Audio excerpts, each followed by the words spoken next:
U.S. intelligence assesses, according to the Washington Post, that Israel will seek to attack Iran in the next 6 months. So it's so much of what is taking place is,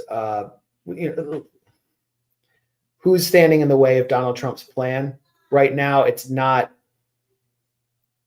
King Abdullah. It's not Sisi in Egypt. It's not the Saudis or the Emiratis. It's only the resistance, and particularly inside Palestine. And we should also point out that Donald Trump promised, I kind of left this out. This is an oversight on my part.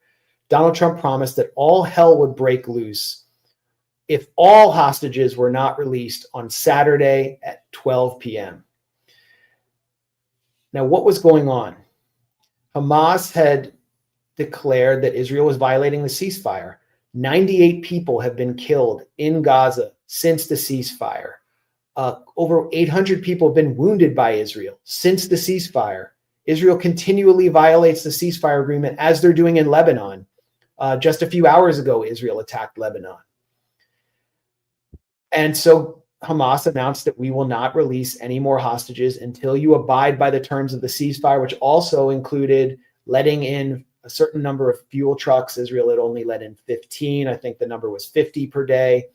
Caravans for people who were homeless, tents, they were not being let in. Suddenly, yesterday, the tents, caravans, fuel trucks started to flow in, and Hamas announced that this Saturday they will release 3 hostages. Donald Trump's demand was that they give up all of their leverage and just basically surrender to Israel. And Hamas, after all we were told that they lost in the last 15 months, stood down Donald Trump and the Israelis and kept the ceasefire phases back on track, with actually the help of a slice of the Jewish Israeli public, which is out there protesting for hostages to be released.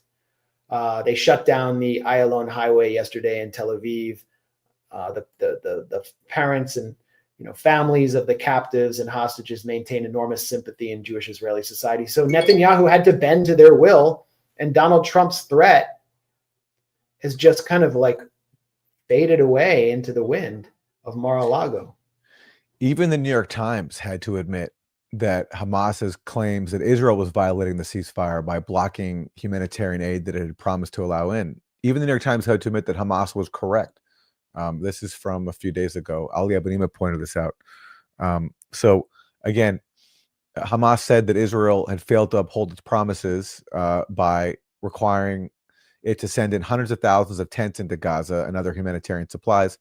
3 Israeli officials and 2 mediators said that Hamas's claims were accurate. So even the New York Times had to admit, for once, rather than laundering Israeli propaganda, that Hamas was correct, that Israel was blocking the humanitarian supplies that it had to let in under the terms of the ceasefire deal. Well, and it's so prominently displayed and detailed there by the New York Times. There's no headline in the New York Times about Israel violating the ceasefire. It's always buried there. Even Reuters or AP would state in their headlines that Israel was violating the ceasefire by attacking inside Gaza. Will the ceasefire survive phases 2 and 3? We don't know, but it looks like it'll last to Saturday. And what is this threat about all hell breaking loose on Gaza? I mean, what is it? I know that Trump gave Israel the mother of all bombs. Why Israel needs that, we don't know.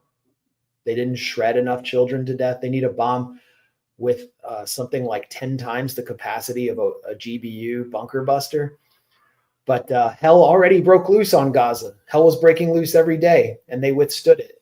So they have stood down Trump, and the negotiations continue. And Aaron, I think, it's not outside the realm of possibility that someone like Marwan Barghouti and Ahmed Sadat from the leftist Popular Front for the Liberation of Palestine, who's also jailed, who's also on the list of Hamas demands for prisoners to liberate, comes out. And that, I mean, they would form unity government. We also should assume that Hamas may not have wanted to continue to rule Gaza as soon as they decided to initiate the Al-Aqsa flood operation on October 7th. So we're entering, we're in a protracted war. We're witnessing a protracted war that centers around Gaza, and we don't know where it will lead. But Yahya Sinwar, who was, I guess, killed last year, he's the man of the year because he has triggered a historical acceleration that will shift so many regional dynamics we can't even predict.